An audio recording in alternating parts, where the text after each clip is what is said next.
In the warm fading light of the western sun, the village of Endalama breathed with the ancient pulse of its red earth and its whispering winds. And in that gentle glow Amani walked with a heart heavy as wet clay, for she carried a story of pride betrayal, and the shadows of family anger that had already begun to rise behind her like gathering clouds. She had been raised beside the riverlands, where the tall reeds bent like old warriors, bowing to the spirits, and her father, Chief Makuzi, ruled his people. Firm hand and a patient mind, a man respected across the savannah, not only for his authority, but for the silence he carried before speaking, a silence that made even thunder hold its breath. When he decided to judge a matter, Amani grew up knowing the weight of respect, loyalty and tradition.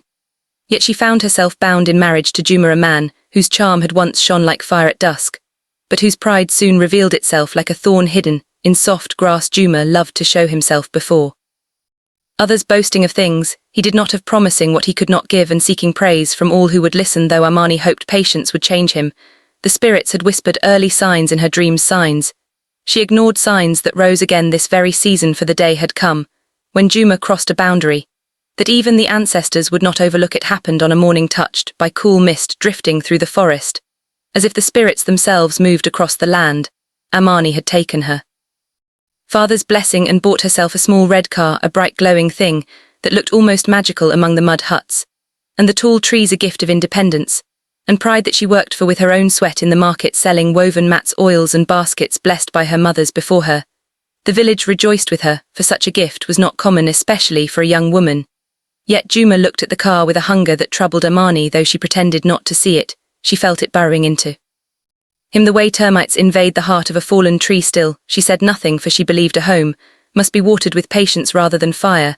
But patience has limits, and some people test the ancestors too boldly. For one afternoon, while she returned from visiting her aunt, she found the space under the mayula tree empty, where her red car once rested. At first, she thought Juma had taken it to fetch something from the market. But as she walked toward their hut, she heard voices rising sharp and excited, the voice of Juma boasting like a rooster on a fence, and the voice of his mother, Mama Shani, who lived in another village many hills away, her laughter echoing through the compound like a clapping storm. When Amani stepped closer, she saw Mama Shani running her hand across the car door, smiling as if she had just been crowned queen, her body gleaming with satisfaction. A sight that drilled deep into Amani's chest like a spear. Juma turned to her with an easy grin that did not reach his eyes and announced, "With pride, I have given our car to my mother. She needs it more than you do." Amani stood frozen, the air around her tightening like a drumskin pulled too hard. She felt heat rising in her body, not the heat of anger alone, but the heat of shame, betrayal and disbelief that Juma would dare offer something that belonged not only to their marriage, but to her alone, bought with her sweat, her hours of labor, her hopes that had carried her through hard days. Juma spoke again, his voice careless like a child showing off stolen fruit. He said that a good wife must not question a husband's decision, especially when it concerns his family. And from the corner, Mama Shani nodded with satisfaction like a hyena, resting on stolen meat. Something in Amani cracked, not loudly, but quietly, like a dry leaf crushed underfoot. Yet she did not shout, she did not cry, she did not step forward or backward. She simply stood, breathing through the weight that pressed her chest, until she felt her spirit reaching behind her to the ancestors, calling them in silence for strength. The villagers who had gathered watched, holding their breath, for in their culture, a man had many rights, but not the right to give away what he had not earned, not without discussion, not without respect, and certainly not with prideful boasting. Soon, it became clear that Juma had not only handed over the keys, but had also declared before neighbors that Amani had agreed to the gift, which was a lie as sharp as a blade dipped in dust. The story spread quickly like fire on dry grass, and within hours, it reached the ears of Chief Makuzi, who sat beneath the great fig tree, surrounded by elders. When he heard the tale, he lowered his head and closed his eyes, not in weakness, but in that powerful silence. He was known for the silence that meant a storm was gathering behind his calm breath, for he knew the deep disrespect Juma had shown not only toward Amani, but toward their union, and toward the values of Endalama. Worse still, the car had been bought with coins Amani saved from the blessings he himself had once given her. Coins she earned through honorable work and perseverance. Chief Makuzi rose from his seat slowly, as if carrying the weight of the entire village, and ordered the messenger to fetch Amani. When she arrived before him, her eyes glistening but her back straight, he told her to sit and speak, and in her soft trembling voice, she explained everything, the words flowing like river water, heavy and slow. The elders murmured their disapproval, anger simmering beneath every breath. Then Chief Makuzi stood again, his staff striking the ground once with a dull thud that echoed across the compound. He said nothing to Amani, only placed his hand on her shoulder, and nodded gently a sign that she should return home and leave the rest to him. Amani walked back through the village, while the wind brushed through the tall grass carrying distant whispers of spirits preparing to move, for in their land wrongs of such weight were never handled by human hands alone. As the night approached, the sky deepened into a dark blue cloak pierced by silver starlight, and the distant drums began to beat, calling the ancestors to witness the coming actions. Amani sat alone outside her hut, staring at the horizon, where the moon began to rise like a quiet judge, for she knew her father did not strike in anger, he struck in justice, and whatever he planned would not be small. Juma, meanwhile, celebrated inside the hut, with his mother unaware of the shadows forming outside, unaware that silence itself had begun to turn against him, unaware that the ancestors had already begun to stir in the cooling wind that swept through the village, brushing against the fires, making them flicker like restless eyes, watching, waiting, listening for justice to fall. Night settled over Endalama like a great ancient cloak, woven by hands older than memory, and the drums in the distance spoke in low trembling voices that rolled across the savannah like restless thunder, for the ancestors had heard of the disrespect dealt to Amani, and the land itself began to shift, as if preparing for a story that would be told for many seasons to come. Inside her hut, Amani sat with her arms wrapped around her knees, the firelight flickering against her skin, like dancing spirits whispering warnings and comfort at the same time. Her heart beat slow and heavy like the beat of a ceremonial drum, for her father had left the gathering place and had walked into the sacred grove once. Night covered the land, a grove where only elders stepped when they sought guidance from those who had crossed into the unseen world. Meanwhile, Juma and Mama Shani lounged in the hut, filled with foolish pride, unaware that the spirits of the forest, the river and the mountains had begun to circle them, whispers brushing the walls like cold fingers. The mother sat on a woven mat, stretching her legs with great satisfaction, as she spoke about how she would drive the red car through her village, showing everyone what her son had gifted her. And Juma boasted again, saying that a man must demonstrate power before his kin, and that Amani should learn obedience, for in his mind a wife's value lay in how silently she accepted a husband's decision. These words floated out into the wind, which carried them away into the darkness, where they were swallowed by forces that did not forgive insult so easily. Amani stepped outside, tired of the noise of their celebration, tired of the ache inside her chest, and looked at the moon hanging full and pale above the trees, a heavy silver eye watching all that moved on the earth.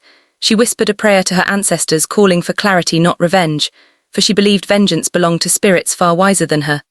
But even as she prayed, her voice trembling in the night, the leaves around her shifted, as if answering her words, and a chill swept through her body, reminding her that she was not alone, that the spirits of her lineage listened and responded in their own ways. Far away in the sacred grove, Chief Makuzi knelt before the ancient stone circle, surrounded by towering trees whose branches twisted like the arms of ancestors reaching down to touch the living.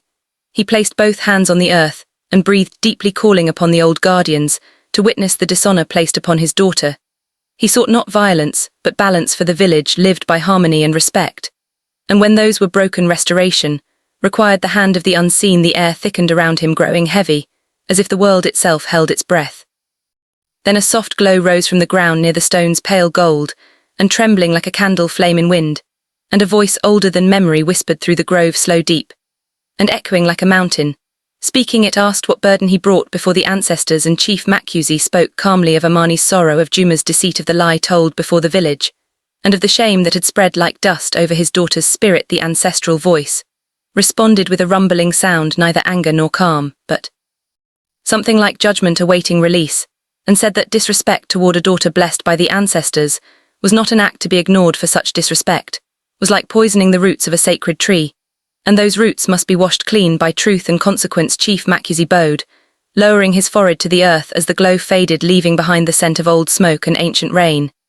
Then he rose and turned back toward the village, moving with slow steps, steady and filled with purpose. Back in the compound, the villagers gathered in whispers, for they had seen the chief walk toward the sacred grove, and they understood that something far beyond ordinary judgment had begun to unfold. The older women shook their heads, murmuring that Juma had dug a grave for his own pride, while the younger men stood with fear in their eyes, imagining what form the ancestors' anger might take. As the night grew deeper, the air became thick and warm with a strange trembling undercurrent, as if invisible drums beat beneath the soil, and even the goats and chickens grew silent, sensing that the world was preparing to shift. Amani remained seated outside, watching the fire grow low, the embers glowing like tiny sunsets, scattered across the ashes. She felt her breath tighten when the wind turned suddenly and swept past her, carrying with it a soft, distant hum like the sound of an ancient song sung by voices without bodies. The sound circled her, brushing her skin, and for a moment she felt a presence behind her, warm, steady, and comforting like a hand placed on her shoulder. She closed her eyes, knowing instinctively that an ancestor stood near, guiding her, protecting her, telling her to remain steady, for what was to come was not hers to stop, only to witness. Inside the hut, Mama Shani began to feel uneasy. Though she tried to hide it, the shadows around her seemed to shift, stretching and curling like living things, and the fire in the corner flickered with strange patterns, dancing upward, as though driven not by the wind, but by unseen eyes. Juma laughed at her worry, saying she spoke too easily, and that the spirits had no interest in their family. But his words fell flat, swallowed by the thickening air, and Mama Shani muttered that she felt as though someone watched her from every corner, even though the hut was small and empty besides them. Suddenly, the sound of distant drums rose louder, more urgent, sending vibrations through the ground, and the villagers stepped out of their huts, looking toward the path that led from the sacred grove. Torches flickered as Chief Makuzi appeared, walking slowly, his staff in hand, his eyes stern, his presence powerful like a storm given human form. The villagers parted for him without a word, for they felt the weight of spirits walking beside him, not seen, but felt like cold breath on the skin. He walked straight to Amani's hut, where she stood up, though her knees trembled, and bowed her head. He placed a fatherly hand over her hair, then turned to face Juma and Mama Shani, still sitting inside their hut, with nervous expressions. Chief Makuzi spoke with voice that carried like rolling thunder. Though he did not shout, he stated that respect was the foundation of family, and that when a man shattered that foundation, he drew the attention of ancestors who protected the innocent and punished the arrogant. He ordered Juma and his mother to step outside and face the elders who had gathered in a silent circle, their faces serious, their bodies still like carved wood. Juma scoffed, raising his chin. But when he stepped outside, he felt the ground vibrate under his feet, a deep trembling like the steady heartbeat of the earth itself, warning him. Mama Shani stood beside him, gripping his arm, her breath quick and shallow. As she whispered that something was wrong, the wind rose, swirling in small circles around their legs, carrying dust, leaves, and faint whispers that sounded like voices chanting from a world close, yet unseen. Then the sky darkened, though no cloud passed overhead, and the torches flickered violently. As if fighting to stay alive, the village felt surrounded by invisible watchers, and even the trees seemed to lean inward, listening. Chief Makuzi lifted his staff high and drove its end into the earth, sending a tremor through the ground. The villagers gasped as the trembling grew stronger, and the drums in the distance began to beat in a fierce, steady rhythm, answering the call of the earth itself. Juma stumbled backward, fear growing in his eyes. For the first time, Mama Shani clung to him, shaking like a leaf, as a faint golden mist rose around them, swirling like the breath of spirits, circling their bodies, cold enough to bite their skin. The ancestors had arrived, silent, powerful, unseen, yet heavy as mountains, pressing their presence into the night. Amani watched, her heart racing, for she had never seen the ancestors manifest so strongly, and she knew then that the balance of her life was about to change forever, not through her own actions, but through the consequences that pride had awakened. Juma opened his mouth to speak, but his words vanished as a deep humming filled the air, vibrating through every bone in every person present, a humming that felt like judgment, rising from the very ground beneath their feet, and the village waited, breath held tight for the verdict the ancestors would soon reveal. The humming grew stronger, rising from the earth like the voice of a sleeping giant stirred awake, and every soul in Endalama felt its vibration moving through their bones like a cold river, flowing beneath their skin. The wind circled the gathering place, lifting dust, leaves, and small pebbles into a slow spiral dance that glowed faintly under the moonlight. As if touched by spirit fire, Juma trembled, though he tried to hide it, his chest puffing out only slightly, before deflating with every shaky breath he took. Shani clung to his arm, her eyes darting wildly across the shadows around them, for she felt the brush of unseen fingers against her skin, each touch colder than river stones left in moonlight. Amani stood a few steps behind Chief Makuzi, her heart pounding against her ribs, the air around her thick and heavy like the moment before rainfall in midsummer. And though she feared what would come, she also felt a strange, quiet strength, filling her, a strength she knew came from her ancestors who stood with her. Unseen but powerful, the village circle glowed faintly beneath the torches whose flames guttered and swayed, as if driven by breaths from another world.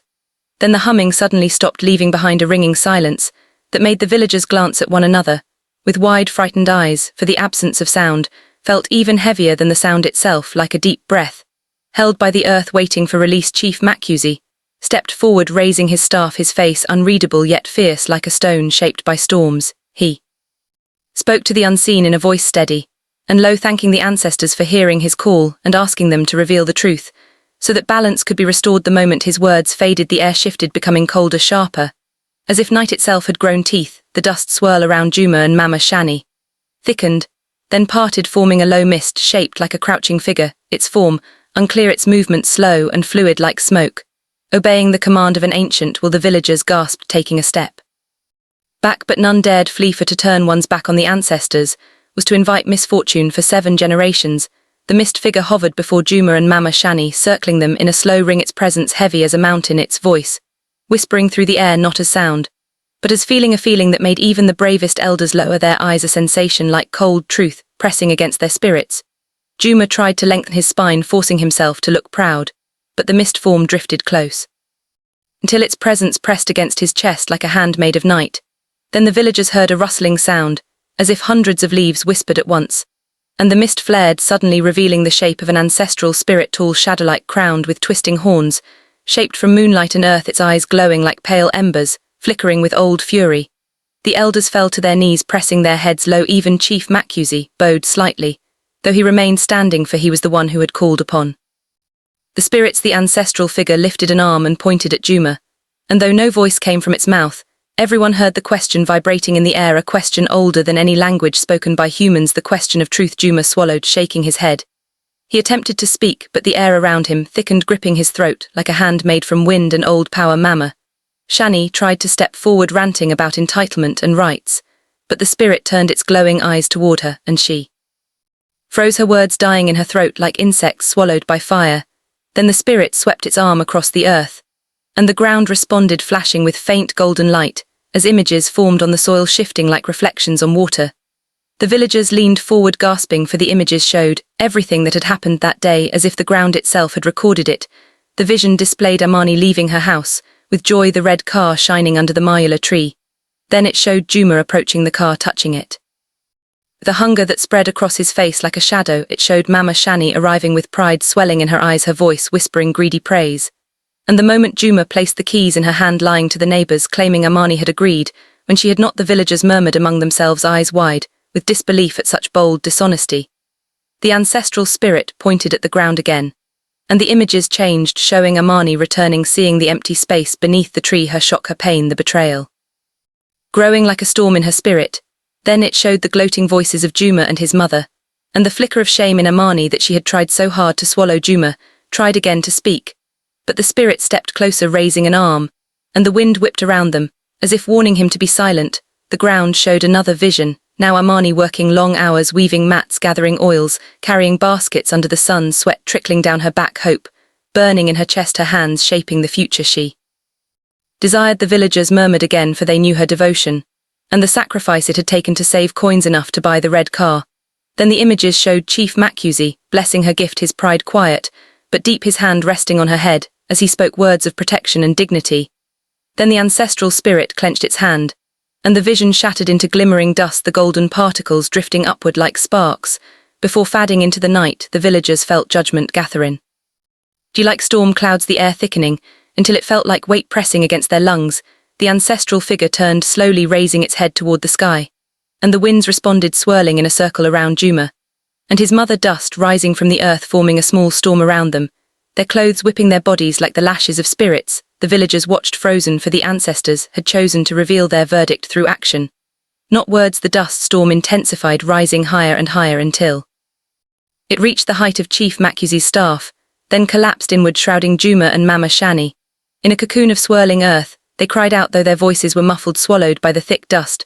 The storm pulsed, glowing faintly with golden light, as if the land itself was speaking through its movement. Amani watched with wide, trembling eyes, her heart torn between fierce sorrow and a strange emerging peace, for she knew she had not summoned this justice, but the ancestors had stepped forward, because disrespect of this kind touched not only one woman, but the harmony of the village. The dust cocoon shook once, twice, then the storm split apart, shooting upward into the sky like a narrow column of earth and wind, leaving Juma and Mama Shani kneeling in the dirt, their bodies trembling, their eyes wide with terror. Something in them had changed, for when they looked around they no longer carried the arrogance that had filled them before. Instead, they looked like people who had stood before something older than mountains and had felt their pride crushed under its weight. the ancestral spirit stepped back, its glow softening, its form dimming like a flame settling after a fierce gust.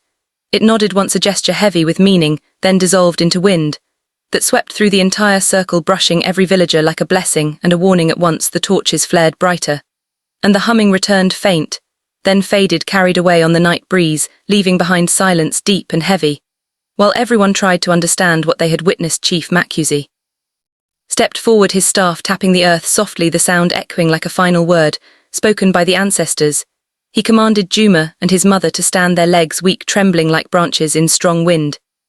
Then, he instructed them to prepare for the next part of the judgment, for what they had seen was only truth revealed. The balance had yet to be restored, and the ancestors required more before harmony could return. Amani lifted her eyes, her breath trembling in her chest, for she knew the turning point of her fate had come, and the night held its breath with her, waiting for what the ancestors would demand next.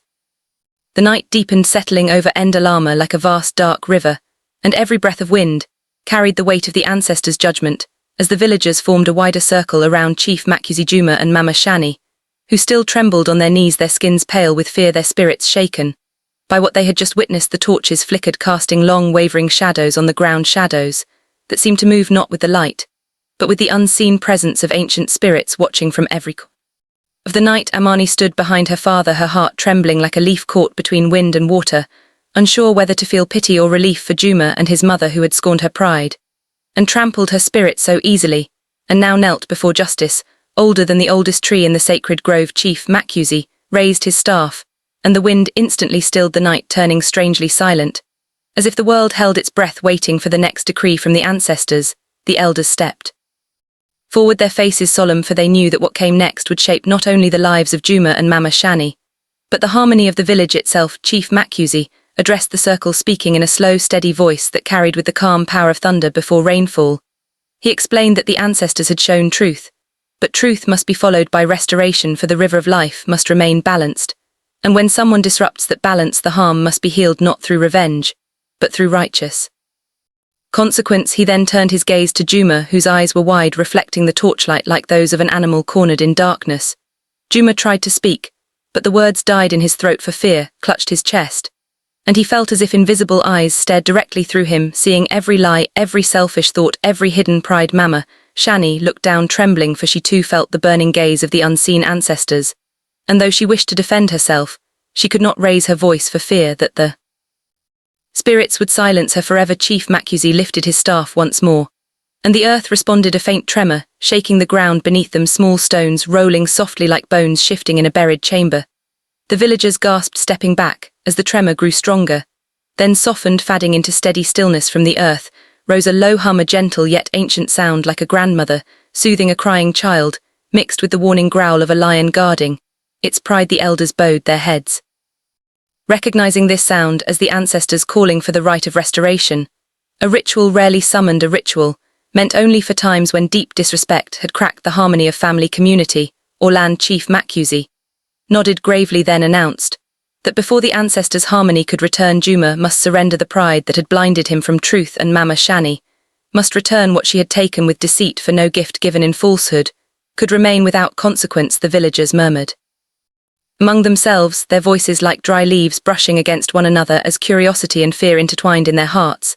Then the chief commanded Juma and his mother to rise slowly, their legs weak, trembling as though burdened by stones tied to their feet. Amani watched the scene, her heart tightening, for even though they had hurt her deeply, she was not a woman who delighted in suffering. She prayed silently for the ancestors to be merciful, but she also knew that justice must fall before peace could rise. Juma stood swaying, his pride now shattered, broken into pieces sharp enough to cut his own spirit. He looked at Amani, his eyes wide, carrying a fear he had never known, a fear that eroded all his arrogance. Mama Shani lifted her chin only slightly, her lips pressed tight, her body trembling like a trapped bird. She could not flee from what stood before her, and she knew the ancestors saw her thoughts, her greed, her entitlement, her disrespect, and she felt as if invisible fingers tightened around her heart, reminding her that this night was not hers to control. Chief Makuzi turned toward the villagers, instructing them to prepare a path leading from the village center to the sacred grove, a path lined with torches, woven mats, calabashes of water and bowls of healing earth, for the rite of restoration required both witness and assistance from the living and the spirits. Villagers hurried to gather the items, moving with swift, respectful steps, for they dared not displease the ancestors by delay. Soon the path was formed, glowing softly in the moonlight like a golden river, guiding the broken toward Truth Chief Makuzi, then motioned for Juma and Mama Shani to follow the path, their steps slow dragging, as though the earth itself pulled at their ankles resisting. Their movement yet guiding them at the same time. Amani followed behind though. She kept a respectful distance, her heart heavy not with revenge, but with the weight of witnessing the fall of a man she once believed. She loved the path carried them toward the sacred grove, the trees rising above them like towering guardians, their branches twisting across the sky, forming natural arches that resembled the ribs of an ancient beast, protecting its heart. Fireflies drifted around them, glowing like floating embers, illuminating the grove with gentle shifting light.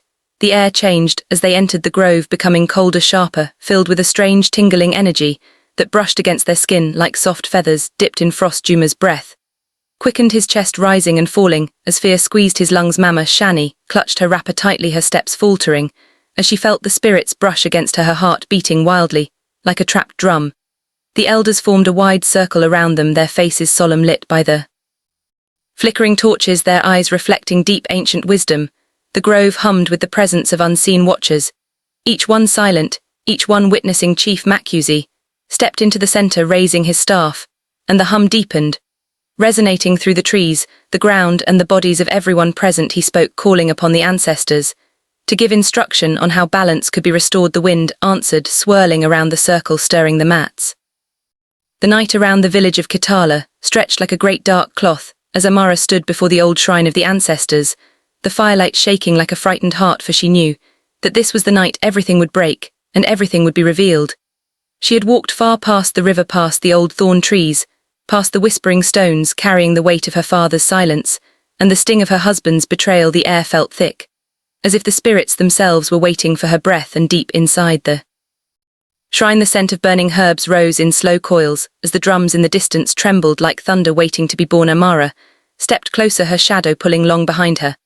And then she whispered for the ancestors to hear her words, for she needed their strength more than ever. Before she knew, her father was already meeting Jewel, her husband, and his mother at the great square of Kitala. And she knew the confrontation would be fierce, because her father had moved for days with a quiet storm inside him. Like a lion packing in tall grass, remembering who it truly was, Amara could almost see him now, standing against the lantern light with the calm of a mountain, even though rage burned behind his eyes.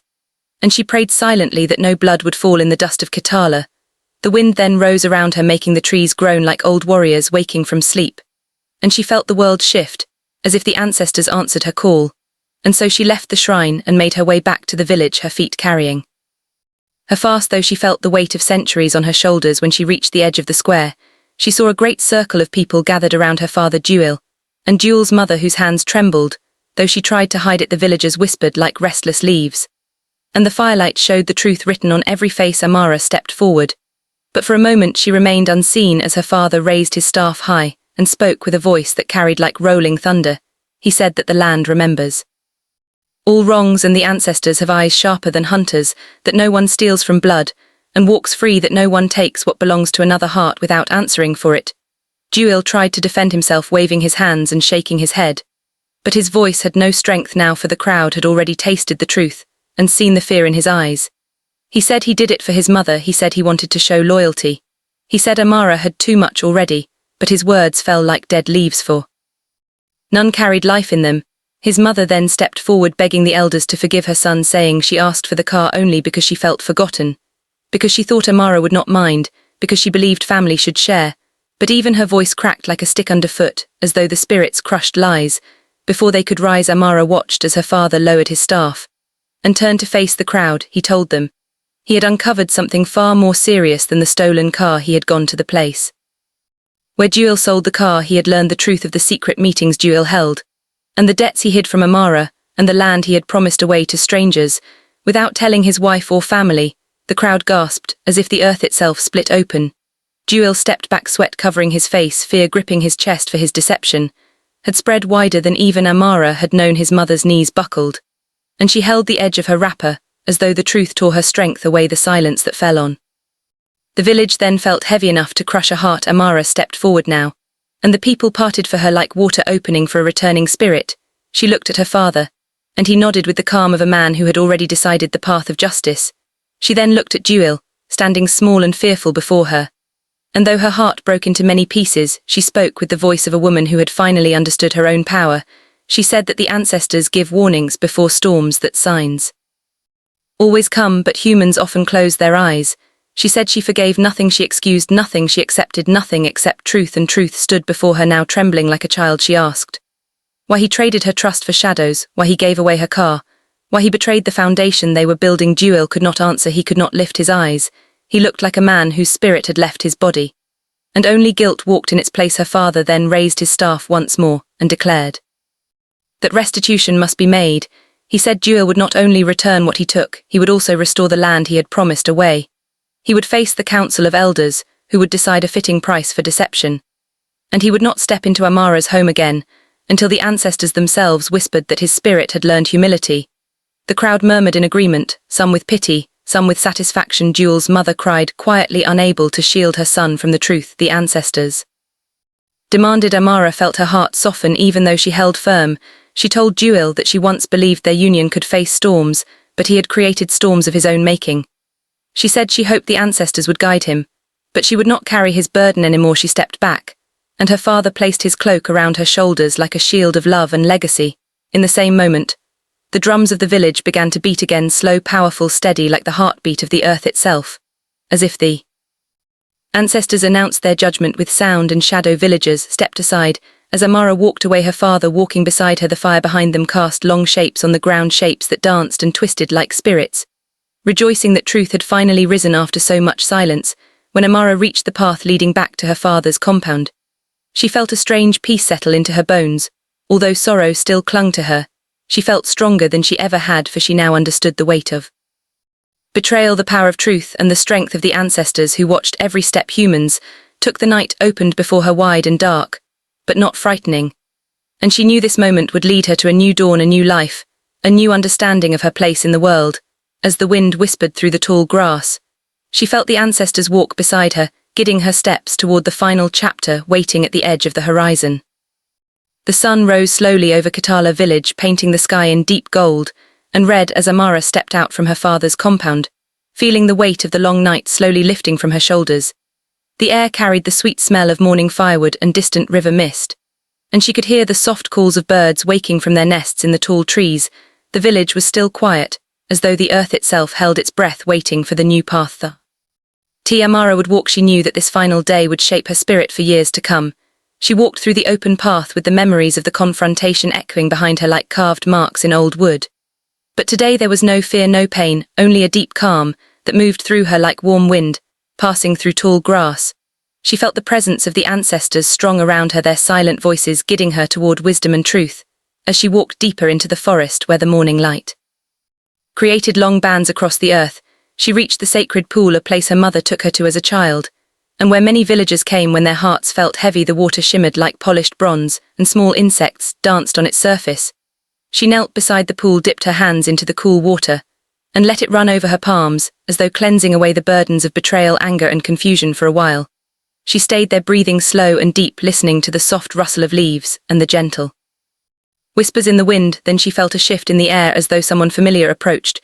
She turned and found her father standing behind her, his staff in hand, his presence strong yet comforting.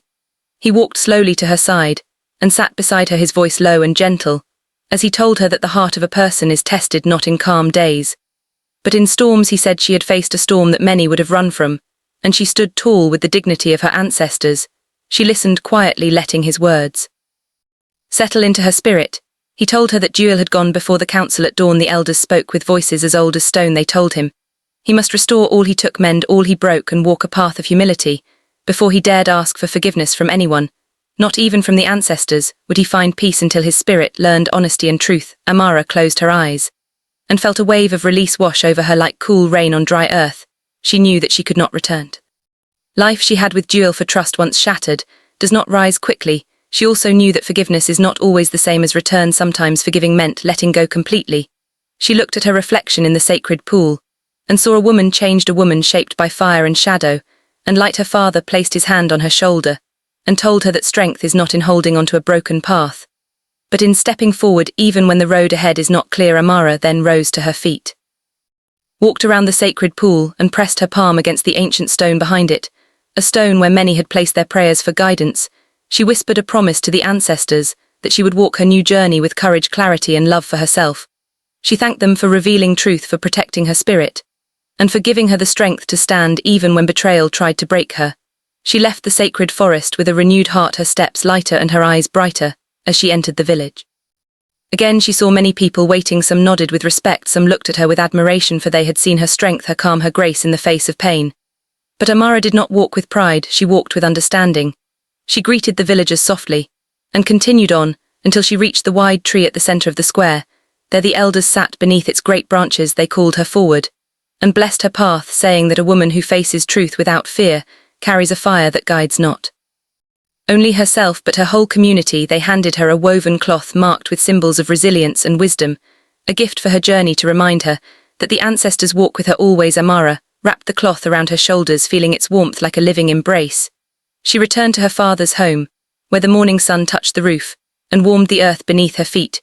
She felt as though a heavy door behind her had finally closed, and ahead of her a wide path opened, filled with possibility and new beginnings. She sat outside as the sun climbed higher, and she thought of all that had happened. She thought of betrayal, which taught her to guard her heart. She thought of truth, which taught her to see through shadows. She thought of strength, which she found in the darkest moments. She thought of the ancestors who guided her at every step. And she realized that every trial had shaped her, every tear had watered her growth, every wound had opened a new truth within her. She felt no bitterness, no anger, only deep wisdom. She looked toward the distant hills where the morning light shone like a river of gold, and she felt ready to walk toward her new life with steady steps and an open heart. By midday Amara stood tall, as she began preparing to leave her father's compound, not out of sorrow, but out of purpose. She would travel to the village of her mother's kin, where a new beginning awaited her. Her father embraced her with pride, telling her that she carried the spirit of the lion, the patience of the river, and the clarity of the open sky. As she walked away from Kitala, she did not look back, because her heart was already facing forward. She moved through the tall grass, hearing the wind whisper through the blades like a choir of spirits guiding her. And as she reached the top of the hill, she paused, letting the whole village stretch before her like a woven tapestry. She whispered one last message to herself, a promise carved into her soul, that no matter how strong storms became, she would never again let betrayal blind her, nor let silence hold her voice. She continued her journey with a steady heartbeat full of hope, and the forest answered her with gentle rustling leaves, as though blessing her path, for the ancestors had spoken through her trials, and she had listened, she had learned, she had risen. And from that day onward, the story of Amara became a tale told around fires in Kitala, a story of truth, a story of resilience, a story of the heart, a story that taught all people that when betrayal comes, do not fall to darkness, but rise to wisdom, and that the spirit grows strongest when one follows the path of honesty, courage, and self-worth. This became the moral carried across generations, that the heart must never surrender its dignity, even when love fails, for the ancestors stand with those who stand with truth. The road that stretched beyond the hills of Kitala shimmered beneath the rising sun, as Amara walked with steady steps, her heart no longer carrying the weight of what had been lost, but instead holding the quiet strength of what she had learned. The wind brushed against her cheeks like gentle hands, guiding her forward, whispering through the tall grass, with voices that felt like memories of ancestors, telling her to move without fear toward the new path before her. The morning air tasted clean and soft, and the world seemed to breathe with her, as though every leaf and every stone understood the journey she had taken to reach this moment. Ahead of her the trail wound through savanna plains, where golden light spilled across the earth, and birds flew in long sweeping arcs, their wings catching the sun like shards of amber. Amara felt the rhythm of the land pulsing beneath her feet, the heartbeat of a world ancient and alive. She could sense the spirits watching over her, not with the heavy pressure of judgment, but with the warm presence of guardians, proud of her steps, pleased with her growth. As she continued her journey, she passed a cluster of small villages, each filled with familiar sounds of children laughing, elders chanting morning blessings, and women grinding maize. The smoke of cooking fires drifted into the sky, carrying the smell of hope and hearth. She greeted those she saw with a gentle nod. Some recognized her story and bowed their heads with respect. Others only felt the calm strength she carried and offered her smiles like small lanterns lighting her path. She walked until the land shifted into rolling forest, where trees rose tall like ancient watchmen, their leaves forming a thick canopy that filtered the sunlight into soft green beams. The forest hummed with quiet life, insects, whispering birds, rustling small creatures scurrying among roots and vines. The air here felt alive in a different way. It held secrets, it held memory, It held stories of those who once walked this same road, seeking healing, seeking purpose, seeking renewal. Amara felt as though the forest welcomed her as one of its own. She moved deeper along the shaded path until she reached a clearing where a stream wound its way around smooth stones, singing a soft, gentle song. She knelt beside the water, letting the cool flow wash over her fingers, and she felt the last fragments of sorrow slip away, carried downstream to places where pain becomes wisdom. She stayed there for a moment, breathing with the earth, listening to the ancient chorus of nature, and letting her spirit settle into a deeper peace. After rising, she continued her journey until she reached a high ridge overlooking a valley filled with wildflowers of many colors, gold, red, blue, violet, their petals dancing with every breeze like painted spirits performing in celebration. She stood there, letting the view fill her eyes, her heart, her soul. She felt the vastness of the world stretch before her, reminding her that her story, like every story, was only one thread in the endless woven fabric of life. And each thread, whether torn or whole, added color to the great tapestry. She walked down the slope into the valley, her steps soft among the flowers, and she followed a narrow path that curved around a large rock formation shaped by centuries of wind and rain. When she rounded the shape, she saw something unexpected, a small hut made from clay and woven branches perched beside a cluster of palm trees. Smoke drifted from its roof, telling her someone lived within. She approached slowly, and from the door emerged an old woman, her back slightly bent, her hair silver and long, her eyes bright like burning coals, though her face carved with lines. The old woman looked at Amara as if she had been waiting for her for many seasons. She lifted one hand, beckoning her closer. Amara felt no fear, only a pull like the tug of destiny. She stepped forward, and the old woman smiled with understanding, as though she knew Amara's heart more deeply than Amara herself. The old woman invited her inside the hut, where the air was warm and filled with the scent of herbs, roots, and burning leaves. Amara noticed bundles of dried plants hanging from the ceiling, clay bowls filled with powders and waters, and a single wooden stool carved with symbols of the moon, the sun, and the river. The old woman motioned for Amara to sit, while she stirred something in a small pot over a glowing ember.